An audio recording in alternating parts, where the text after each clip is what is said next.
소와 사자의 사랑 이야기입니다. 아주 전설적인 이야기예요. 너무 사랑해서 한눈에 사랑에 빠졌고 결혼했던 소와 사랑의 사랑 이야기. 그러나 너무나도 슬픈 또 사랑 이야기입니다. 슬픈 사랑의 이야기예요. 사자가 이렇게 걷고 있는데 저쪽에 소가 아주 충실하게, 아주 성실하게 풀을 뜯고 있는 걸 본 거야. 그 모습이 너무 예쁜 거예요. 그래서 0.0001초 만에 그것이 마음에 드는 거야. 소가 마음에 드는 거야. 한눈에 빠져버린 거죠. 사랑하게 되었고, 동시에 소도 보는 척 안 보는 척 하다 보고 있었던 거야. 그 용맹스럽고 늠름한 사자가 걸어가는 모습이 한눈에 빠진 거야. 서로는 0.0015초 만에 사랑에 빠졌고요. 사랑에 빠져서 함께 결혼하게 되었습니다. 너무나 사랑해서 너무나 결혼했으니까 서로에게 잘해주고 싶은 거야. 이 잘해주신 마음들이 있어서 사자는 이른 아침에 나가서 자기가 제일 아끼고 소중히 여기는 생고기, 피가 뚝뚝 떨어지는 생고기를 정말 갖고 온 거야. 이거 자기가 정말 아끼는 거걸라. 그런데 사랑하는 소를 위해서, 소를 너무나 사랑하기 때문에 자기가 아끼는 이 생고기를, 피가 뚝뚝 떨어지는 생고기를 소에게 가지고 와서 맛있게 먹으라 주는 거야. 이것을 바라본 소는 너무나 당황스러운 거죠. 아니, 나를 사랑한다면서, 나를 아낀다면서, 나를 위해서 준비했다면서 어떻게 이런 것을 내게 줄 수 있을까? 너무나 당황스러웠다. 아니, 당황스러움을 넘어서 너무 서운하고 분노가 일어날 정도에. 그러나 그럼에도 불구하고 소는 사자를 사랑합니다. 나는 그래도 사자를 여전히 사랑하기 때문에 소를 위해서 최선을 다하겠다, 그런 마음을 가지고 최선을 다하려는 마음으로 아침밥을 준비합니다.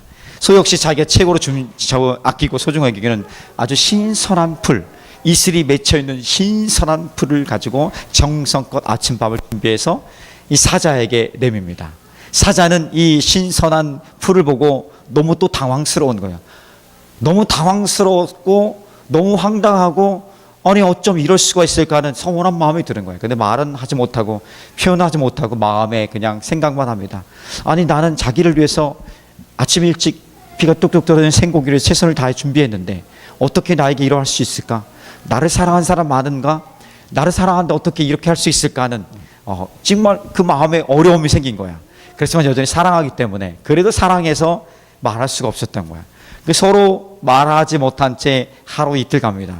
근데 사랑하는 마음은 여전한데 그들의 몸은 점점 헬스케지고 뼈만 남게 되는 거예요. 더 이상 관계를 지속할 수 없는 상황이 이른 것입니다.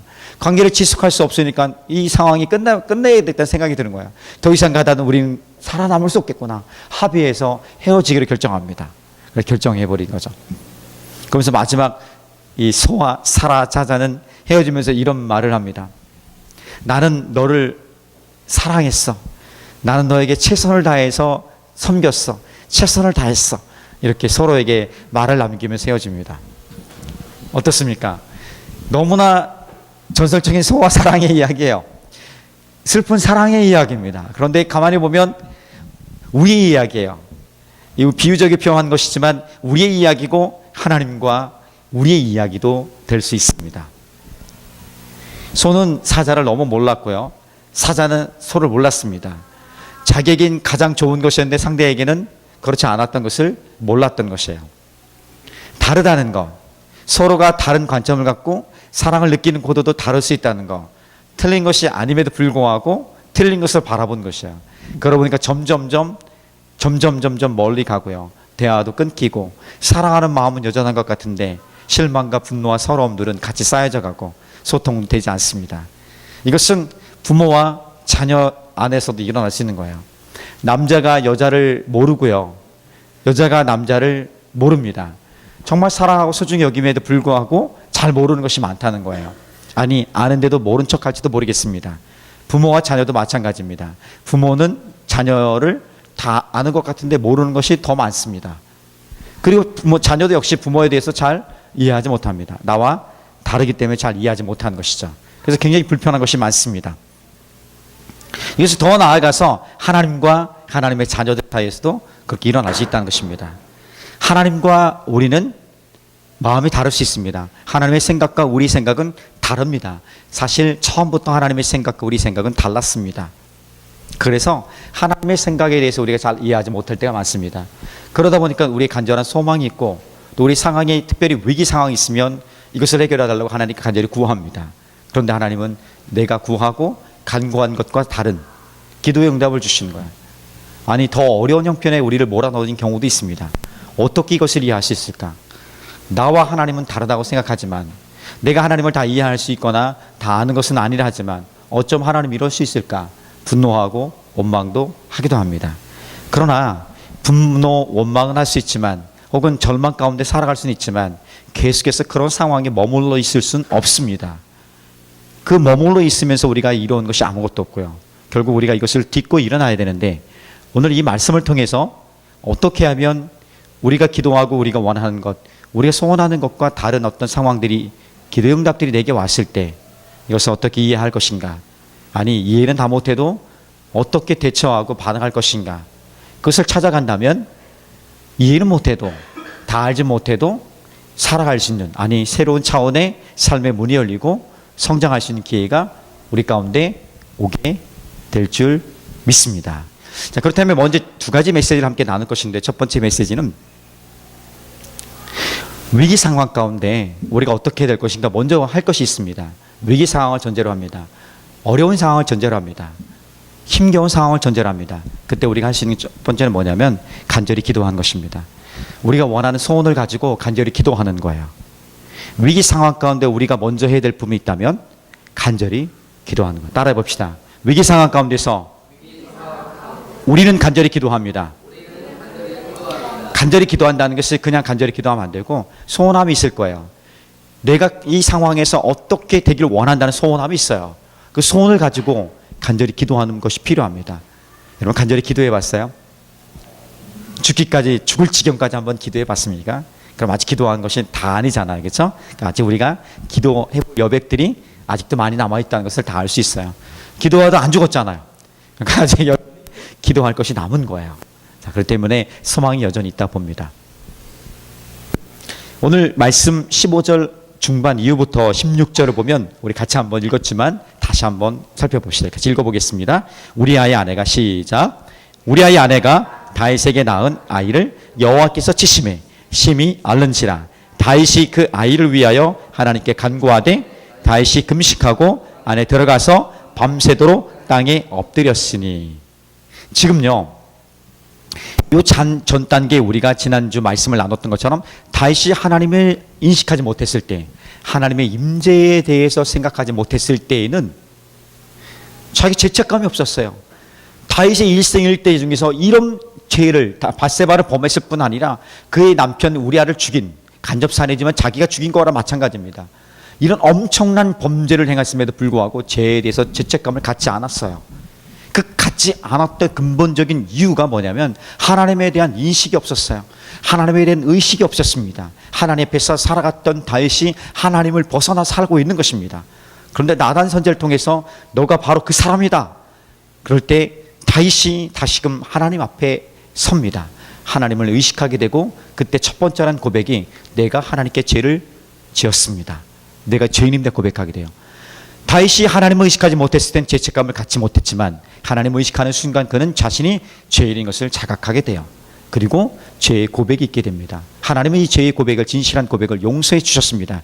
그러나 용서해 주셨지만 대가를 치러야 했습니다. 바로 밧세바가 낳을 그 아이가 죽을 것이다. 반드시 죽을 것이라고 하나님이 말씀하십니다. 그 말씀을 듣고 알고 있습니다. 그럼에도 불구하고 이것은 다윗의 삶 가운데 죄를 범한 것과 무너진 삶, 하나님과 관계에서 무너진 삶, 간신히 회복된 삶, 그러나 지금 여전히 자기 삶에서 아들이 죽을 수밖에 없는 그 상황에 이르는 거야. 이것은 정말 큰, 다윗의 가장 큰 위기 중에 하나였습니다. 이 상황에서 다윗이 어떻게 했을까? 다윗이 선택한 것은 어떤 것이냐면, 오늘 14절 읽지는 않았지만 14 성경에서 보면 14절을 보면 이런 말씀이 있습니다. 이 일로 말미암아 여호와의 원수가 크게 비방거리를 얻게 하였으니 당신이 낳은 아이가 반드시 죽으리라. 하나님이 나단 선지자를 통해서 다윗에게 정확히 말씀해 주십니다. 그리고 다윗은 이 이야기를 듣고 어떻게 하냐면 오늘 우리가 읽었던 것처럼 기도하러 들어갑니다. 밤새도록 기도합니다. 그것도 금식하며 기도합니다. 얼마 동안? 7일 동안 기도했어요.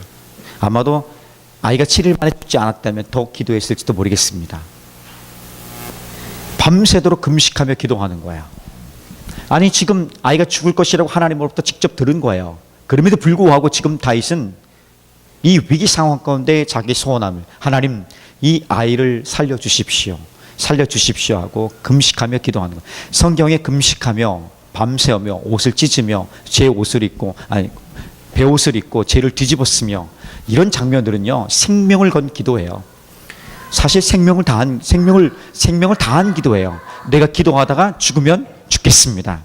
이런 믿음의 결단을 가지고 한 기도예요. 다윗도 역시 동일하게 지금 그렇게 믿음의 생명을 다한 믿음의 결단을 하고 지금 기도하고 있는 것입니다. 그렇게 7일 동안 기도한 거야. 이해할 수 있습니까? 우리가 해야 될 이것도 마찬가지야. 비록 우리 상황이 아무런 기대감들이, 우리 상황의 어떤 변화가 보여질 것 같이 막막한 삶에 있을지라도 여전히 우리에게는 기도할 힘이 있습니다. 기도라는 특권이 우리 가운데 있고 여전히 소망이 있는 것이에요. 이것을 붙들고 기도할 수 있는 것이죠. 평상시에 우리 삶은 일반적으로 그렇게 간절히 기도할 상황은 그렇게 많지는 않습니다. 물론 날마다 간절히 기도할 수는 있습니다. 그러나 일상적인 우리 삶에서 기도는 어떻게 됩니까?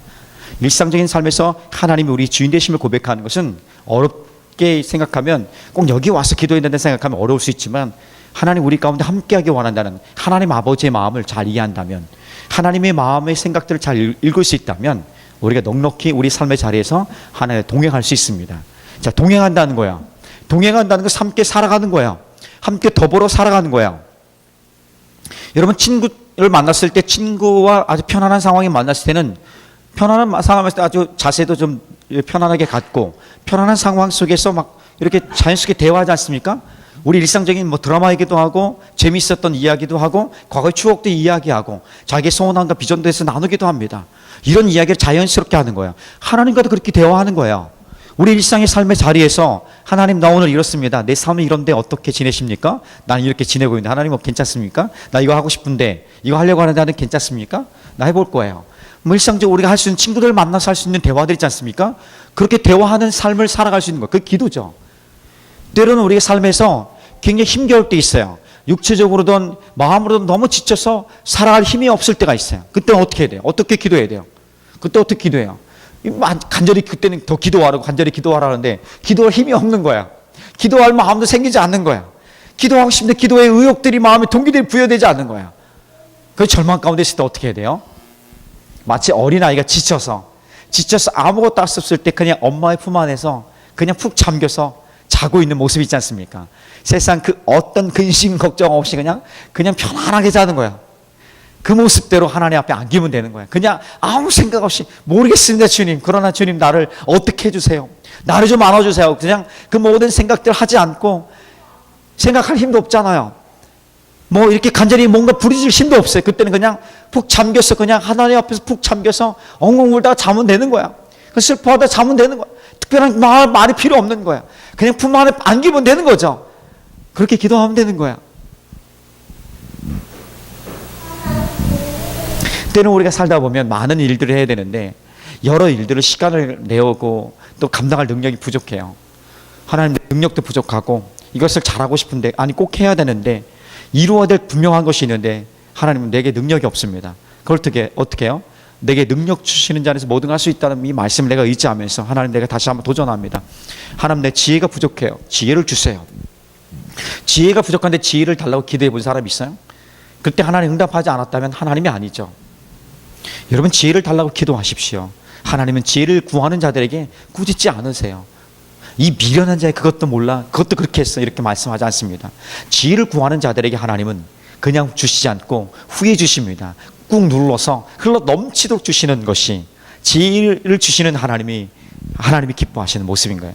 지혜는 근본적으로 듣는 마음이에요. 하나님을 향해 듣는 마음, 하나님으로부터 들은 듣는 마음. 우리가 어떤 것을 다 경험할 수 없잖아요. 그럼에도 불구하고 하나님의 마음 때문에 모든 것들을 감당하신 능력, 삶의 지혜, 통찰력, 이것들을 갖게 된다는 것입니다. 이 지혜를 구할 수 있는 것이죠. 그렇게 우리 일상적으로 구하며 기도할 수 살아갑니다. 그런데 어떤 순간이 옵니다. 위기 상황이 와요. 우리 삶 가운데 위기가 딱 닥쳐올 수 있습니다. 내가 원했던, 내가 잘못됐던, 오늘 다윗처럼 자기가 잘못됐던, 아니면 예수님과 사도 바울처럼 자기가 잘못한 것과 상관없이 내 삶에 위기가 올 수 있습니다. 내 삶의 어려움, 그래서 열심히 뛰어보고 열심히 기도하면서 하나님 내가 해야 할 수 있는 것이 열심히 합니다. 열심히 하고 할 수 있는 것 하고 해야 하는 일들을 합니다. 그런데 그 이상의 것들을 할 수 없는 내 영역 바깥의 것들이 내 삶에 다가온 거야. 그때 어떻게 해요? 그럴 때 어떻게 해요? 이게 위기지 않습니까? 내가 감당할 수 있는 영역이 아닌 거야. 할 수 있는 것 했어요. 해야 하는 것들 했어요. 그렇지만 그 이상의 것들이 내게 전혀 감당할 수 없는 것이 내 삶에 확 떨어져 버린 거야. 이럴 때 어떻게 해요? 이땐 비상기도를 해야 돼. 비상기도. 비상기도해야 돼. 위기 상황 가운데는 비상기도해야 되는 것이요. 예레미야 33장 3절 너는 내게 부르짖으라. 내가 알지 못하는 그거 비밀한 은밀한 일을 내가 보이겠다. 이렇게 약속해 주는 그 말씀 붙들고 333을 누르는 것입니다. 하나님 이 말씀을 잊어서 내가 의지하며 기도합니다. 오늘 내가 이 상황 내 감당할 수 없어서 하나님께 간절히 부르짖으며 기도합니다. 더 간절히 부르짖어 기도할 때에 때로는 금식하면서도 때로는 내가 어떤 그 삶을 결단하면서 내 삶의 소중한 것을 내려놓으면서 하나님께 몰입해서 기도하는 거예요. 오늘 다윗처럼 아이가 죽을 것임을 알았음에도 불구하고 하나님 그래도 이 아이를 살려주십시오. 이 아이를 살려주셔야만 합니다. 살려주십시오 하면서 그 분식하며 기도했던 간절히 부르짖어 기도했던 것처럼 그렇게 기도하는 거야. 위기 가운데는 어려운 상황 가운데서는 내가 감당할 수 없는 삶의 영역 가운데서는 오늘 내가 이렇게 우리의 소원함을 우리의 간절히 원함을 가지고 하나님께 기도하는 것이 필요합니다. 이것을 해보지 않고 하나님 내 삶에 왜 이러십니까? 그렇게 할 수 있어요. 원망과 절망 상황 가운데 거할 수 있습니다. 왜냐하면 우리 연약해요. 그러나 그것이 끝이 아니라 일어나 봐야 되지 않겠습니까? 한번 해보길 소망합니다. 그리고 그 간절한 부르짖음의 기도들이 가만히 있어서는 안 돼요. 그냥 어떤 바람이 오면 내가 좀 움직여지겠지 아니에요. 의지를 가지고 선택하며 들어가야 돼요. 우리 느낌이 있어요. 영적 감각이 있습니다. 아, 내가 이 시간에 나 이렇게 하면 안 되겠구나. 기도해야겠구나. 내가 하나님 앞에 더 머물러서야겠구나. 하나님을 의지하면서 내가 간절히 뭔가를 해야겠구나는 그 영적 감각이 있어요. 근데 그 감각이 한 번 오느냐? 천만의 말씀이죠. 계속해서 사인을 주는 거야. 적어도 하나님을 경험한 하나님의 성령께서 우리 가운데 있는 사람들에게는 하나님의 성령께서 계속해서 우리 내면에서 말씀해 주신단 말이에요. 그 소리에 대해서 우리가 외면하지 않으면 되는 거예요. 그 소리를 외면하지 않고 하나님 앞에 나아가는 게 필요해요. 뒤를 미루지 않고 한 번, 두 번 기회가 끝날지도 모르겠습니다. 기회가 계속해서 우리 가운데 주어질 때 하나님이 우리를 부르시는 소리들이 있어요. 감각이 있어요. 그런 깨달음이 있습니다. 지금 내가 하나님 이렇게 하기 원하시는 것 같구나. 그 마음 붙들었으면 움직일 수 있기를, 그 자리에 나가기를, 특별히 위기 상황 가운데 있다면, 어려움이 있다면 하나님께 간절히 부르짖어 기도하는 제자 공동체가 되기를 주님의 이름으로 축복합니다. 자, 오늘 또 두 번째입니다. 자, 그렇게 간절히 기도합니다. 간절히 기도했음에도 불구하고 기도한 대로 되지 않아요. 기도한 내용과 다른 결과가 와요. 어떻게? 내가 이렇게 간절히 기도가 생명을 다해서 하나님께 기도했는데 어쩜 하나님 이렇게 내 삶에 이렇게 응답을 주실 수 있습니까? 하면서 원망스러울 때가 있는 것이죠. 자, 그럴 때 이해하기 힘든 기도의 응답이라 할지라도, 자, 다시 이해하기 힘든 기도의 응답이라 할지라도, 여러분 알아서 따라서 하시는군요. 야, 멋있습니다. 순종할 수 있습니다. 여기까지 좀 나아갔으면 좋겠습니다. 우리가 뭐 예수님도 아니고 천만의 말씀이죠. 예수님이 아니지만 예수님이 우리와 함께하기 때문에 우리는 할 수 있습니다. 다 이해해서 순종하는 것은 엄격히 말하면 순종이 아니라 사실을 인정하는 것밖에 안 돼요. 근데 다 이해하지 못해요. 다 알지도 못해요. 그런데 내가 하나님을 믿고 신뢰하고 따르기 때문에 나는 그대로 순종합니다. 이 선택이 위대한 것이고 이 선택이 순종이에요. 다 이해하고 싶은 욕심을 버리면 사실은 좀 쉬울 수 있을 것 같아.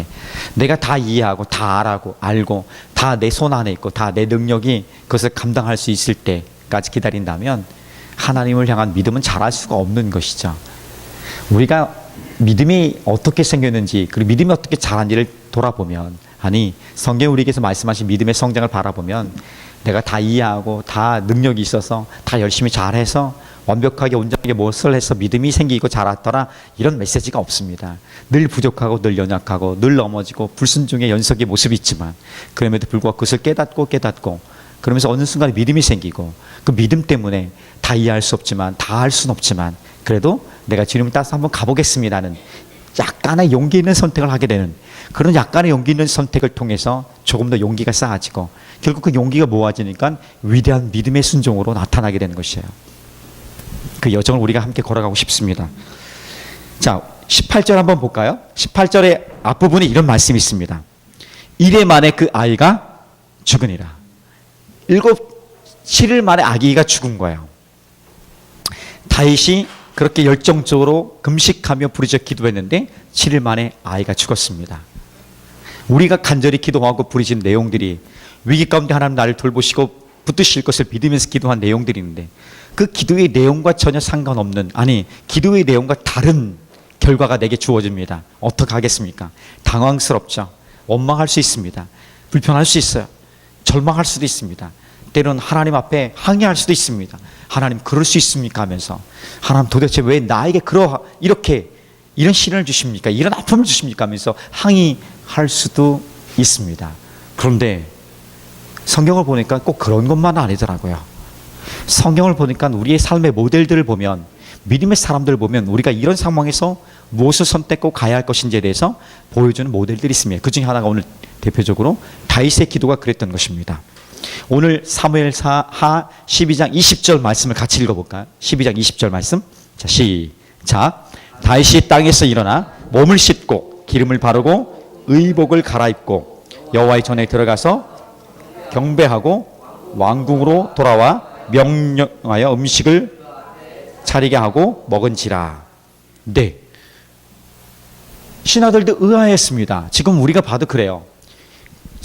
아이가 살 수 있도록 해서 간절히 기도했는데 아이가 죽었어요. 그러니까 살 때도 이 아이를 위해서 그렇게 간절히 기도하고 슬퍼했다면, 아이가 죽었다면 아마 이 왕은 더 심각한 상황에 이를 것이다. 그래서 전부 다 이 신하들이 아이가 죽었다는 것을 이야기하지 못한 채 쉬쉬하고 있는 상황인데 다윗이 결국 알게 됩니다. 근데 그 알게 되면서 다윗이 한 행동은 의아합니다. 몸을 다 씻습니다. 왕의 의복을 입고 어디로 향해 가냐면 하나님을 향해 따지러 가는 건지 모르겠습니다. 그런데 결코 따지러 가지 않아요. 하나님 앞에 딱 나가서 경배합니다. 예배한 거야. 도대체 이게 뭐죠? 이해할 수 없는 기도의 응답인데 다윗은 이렇게 반응하고 있는 거야. 경배할 뿐 아니라 나중에 24절을 가면 아이를 잃은 엄마, 지금 밧세바를 향해 찾아갑니다. 그리고 밧세바를 긍휼히 여기고요. 그리고 위로합니다.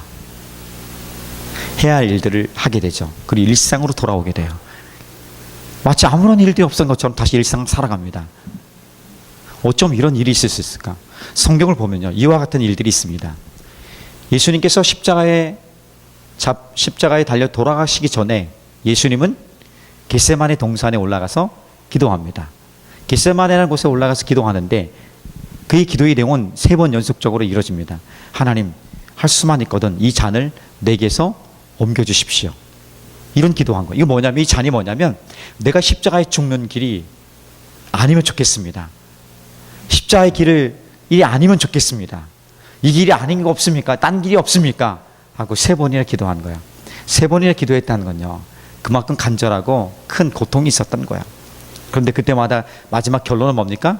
그러나 하나님 아버지, 내 뜻대로 하지 마옵시고 아버지의 뜻대로 하옵소서. 이해할 수 없는 또 기도의 응답이에요. 기도의 응답을 예수님이 표현한 거죠. 결국 하나님은 그걸 원하신 것입니다.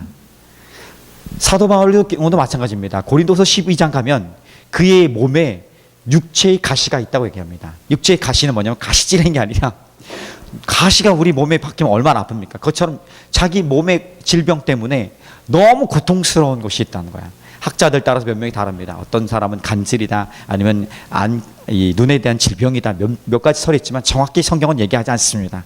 그런데 분명히 그 고통 때문에, 그 질병 때문에 너무나 고통스러웠던 것이에요. 그래서 3번이나 하나님께 간구했습니다.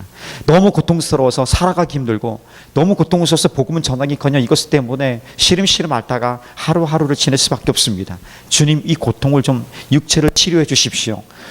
사도 바울이요, 다른 사람 병들 다 고치고 있는데 자기는 고통스러워 죽어가고 있는 거, 힘들어하고 있는 거야. 그러니까 얼마나 고통스러웠으면 그렇게 기도했겠습니까? 그런데 그렇게 자기 육체의 고통을 질병을 고쳐달라고 기도했던 사도 바울에 대한 하나님의 기도의 응답은 뭐냐면, 야, 네 은혜, 내가 너에게 준 은혜가 족하다, 이거예요. 그대로 살라는 거야. 지금 고통스럽지? 그 고통이 오히려 네 고통의 연약함들이 너의 강함이 되는 거야. 너가 교만하지 않고 겸손하게 하나님을 의지할 수 있는 통로가 되는 거야. 그 고통을 통해서, 그 연약함을 통해서 오히려 하나님의 강함이 나타나고 하나님의 자랑이 되는 거야. 하나님의 기도 응답이 그거예요. 그 뒤로 사도 바울은 자기 육체의 고통을 위해서 치료해달라 기도하지 않습니다. 고통을 그냥 안고 살아가게 됩니다.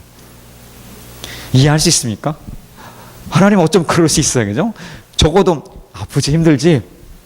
이리 와봐, 좀만 기다려보자, 이런 응답이 아닌, 야, 그게 네 살아갈 인생이야. 너 그렇게 받아들이면 살아야 돼. 그냥 그대로 살아, 이거예요. 그냥 그대로 살아는 거야. 하나님 대부분의 응답은 그거예요. 야, 그대로 살아. 그 최선의 길이고, 내가 그 최선의 길이 힘들지만, 네가 당장 힘들지만 그것이 반드시 자리매게 할 거야. 훗날에 어떤 일이 반드시 해서 힘들지만 그것을 그냥 살아내야 돼. 견뎌내야 돼. 이 대부분의 하나님의 응답이에요. 적어도 하나님 거기서 건져내어서 우리 삶을 좀 바꿔주시고, 육체든 우리 마음이든 경제적인 것이든 관계든 우리 삶의 비전의 문제든 아니면 우리 자녀에 대한 문제든 이런 모든 영역의 어떤 것이든 우리 절망 가운데 있으면, 하나님 이 상황에서 좀 나를 바꿔주셔서 이런 상황을 좀 만들어 주십시오 하고, 말은 안 하지만 우리 기도하는 내목들이 큰 거예요. 부족한데 주님 채워주십시오.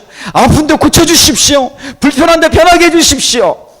그렇게 간절히 기도하는데 하나님이, 야, 그냥 불편해, 그냥 아파, 이렇게 하는 거야. 지금 사도 바울에게 주신 메시지가 그거예요. 근데 가만히 보니까 사도 바울이 그런 메시지에 대해서, 그냥 그 응답에 대해서 다 이해할 수 있을까요? 다 이해 못했을 것 같아요. 왜 지금 내가 그렇게 불편하고 어려운데 어떻게 이해할 수 있어요? 다 할 수는 없어요. 그런데 그 하나님의 메시지가 그런 거예요. 따라가는 거예요. 그런데 아는 거예요. 왜 하나님이 그렇게 응답하는지 아는 거예요. 왜냐하면 그 응답이 언제든지 나에게 최선이었고 최고의 길이었던 것을 나는 내 삶의 흔적들을 통해서, 믿음의 고백과 순종을 통해서 나는 경험해 왔던 거예요. 이번에도 역시 신실하신 하나님, 변함이 없으신 하나님, 오늘 내 삶의 최선의 것으로 다가와서 말씀하실 것을 내가 믿는 거예요. 어떻게 다 이해해요? 아, 그래도 불편하고 힘든데, 고통스러운데, 불편하고 어려운데 어떻게 이해할 수 있어요? 이해할 수 있는 사람이라면 정말 이상한 거죠. 예수님이 다 된 거죠. 이해할 수 없고 알 수는 없지만, 그래도 주님 오늘 살아가게 하심을 내가 감사하고, 오히려 이 약함 중에, 불편함 중에 하나님을 의지할 수 있음에 대해서, 그리고 바울에게 주신 메시지처럼 오늘 나의 이 연약함을 통해서 하나님의 강함이 나타났으면 좋겠습니다. 그렇게 한번 소망합니다. 그리고 언젠가는 이 약함이 치유되고 회복되고 안정감 있게 올 날이 있겠지요. 주님, 네, 그날을 소망하면서 오늘을 여전히 견뎌내며 살아가겠습니다. 이렇게 고백하는 거죠. 근데 재미있는 것이 있습니다. 그렇게 내가 견뎌내며, 고통을 견뎌내면서 살아왔다고 생각해요. 여기까지 살아왔는데, 그 나만 힘들고 나만 고통스럽게 견딘 줄 알았어요. 근데 어느 순간 딱 돌아보니까 하나님이 기다리시고 하나님이 견디셨던 그 고통의 마음에 비하면 아무것도 아니었던 거예요. 나는 그렇게 하나님 원망하며 힘들게 했고 불평했던 그 기다림의 시간들이 있었는데, 하나님은 더 했던 거예요. 하나님 더 나를 향해서, 우리를 향해서 그렇게 기다리심이 여전했고 힘겹게, 그리고 어려운 마음도 품고 우리를 기다리고 인도하셨던 것을 보게 됩니다. 그날이 왔으면 좋겠습니다. 자, 그래서 다 이해할 수 없고 다 알 수는 없지만, 오늘 힘든 기도의 응답이라 할지라도, 이해하기 어려운 기도의 응답이라 할지라도 나는 순종할 수 있습니다. 이런 믿음의 고백들이 우리 안에 의지적으로도 자연스럽게 좀 나오기를 주님의 이름으로 축복합니다. 그랬으면 좋겠어요. 사랑은요, 사랑할 만한 사람만 사랑하는 것이 아니죠. 그것은 누구나 다 할 수 있겠죠. 그런데 진짜 사랑을 경험하고 싶으면 사랑하기 힘든 사람이 있어요. 아니, 조금 더 말하면 사랑하기 싫은 사람이 있어요. 그 사람을 사랑하는 순간 나는 사랑에 대해서 할 말이 생기는 거예요. 적어도 사랑에 대해서 할 말이 생기는 거죠. 단번에 사랑할 수 없지만 사랑하기를 결정하고, 여러 과정을 통해서 사랑하는 감정까지 생길 수 있는 위대한 사랑이 필요하겠죠. 순종도 마찬가지예요. 순종하고 싶은 거는 누구나 다 순종해요. 그런데 순종하기 어려운 것은 순종하기 어렵습니다. 더 나아가서 순종하기 싫은 것이 있어요. 가기 싫은 길이 있어요. 그런데 순종을 배우려면 하기 싫은 거, 그리고 정말 싫어하는 것까지도 순종할 때에 순종을 배울 수 있는 거예요. 사랑과 순종은 그렇게 배워지는 거예요. 육체를 강건하게 단련하기 위해서 편안한 운동을 통해서 여러분, 육체가 단련되어집니까? 운동을 다 하신대요. 전부 다. 자기는 운동하고 있대. 날마다 매 순간 운동하고 있대요. 숨쉬기 운동. 이 운동을 한대요. 누구나 다 하지만 숨쉬기 운동을 통해서 육체가 강건해지진 않습니다. 육체가 강건해지고 단련되기 위해서는 몸이 불편해야 돼요. 때로는 몸에 고통이 와야 돼요. 힘겨운 시간을 또 인내해야 돼요. 그래야만이 육체가 강건해질 수 있는 것입니다. 이것은 우리 일상의 삶에 하나님 원하시는 것과 똑같습니다. 기도의 응답도 마찬가지예요. 기도의 응답이 내가 원하는 것들만, 쉬운 것들만, 바라는 것들만 바라본다면 우리는 기도를 배울 수가 없어요. 하나님과 관계가 더 깊어질 수는 없어요. 때로는 이해할 수 없는 것들, 정말 당황스러운 것들 경험하지만 나와 하나님의 생각이 다르다는 것을 인정하고 하나님이 과연 무엇을 원하실까에 대해서 귀 기울이기 시작한다면, 지혜죠. 그렇게 지혜로운 마음으로 하나님께 더 가까이 나간다면 하나님, 내 삶에 하나님이 그렇게 말씀하신 이유들을 하나씩 발견하고, 오히려 그것이 장애물이었던 것이, 불편한 문제였던 것이 결국은 하나님이 역전시켜 주셔서 디딤돌로, 우리의 삶의 의미 있는 자리매김들로, 아주 보석과 같은 보배로운 것들로 새롭게 변화시키는 것을, 아니 원래 그거였던 거죠. 감춰져 있던 것지만 그것을 발견하게 되는 은혜들이 오게 될 줄 믿습니다. 아멘. 부모가 자녀가 괴로움을 당하는 것을 즐기지는 않습니다. 그런 부모가 있으면 이상한 사람이죠. 여기 있을 수가 없죠. 부모가 괴로움을 당할 때, 아니 자녀가 괴로움을 당할 때 같이 부모도 힘겨워합니다. 더 힘들어요. 더 많이 힘들어요. 아마도 2배 이상은 힘들 것 같아요. 우리 육체의 부모들도요. 그럼에도 불구하고 대신할 수 없어요. 기다리게 됩니다. 왜? 그 어려운 시간들을 견디고 감당해야만이 조금 더 성장할 수 있는, 성숙할 수 있는 기회가 우리 가운데 올 수 있기 때문에 그렇습니다. 때로는 우리가 이해하지 못하는 힘겨운 상황들, 기도했음에도 불구하고 여전히 기도의 응답과는 좀 다른 상황이 내 삶에 여전할 때, 그때 여전히 나는 하나님을 신뢰하며 믿으며 나는 여전히 하나님 말씀을 따라 순종하겠습니다. 이 고백을 함께 들어가기 원합니다. 주님 우리를 지켜보시고요, 주님 우리를 품으시고 주님이 우리를 길을 온전하게 인도하실 줄 믿습니다. 아멘.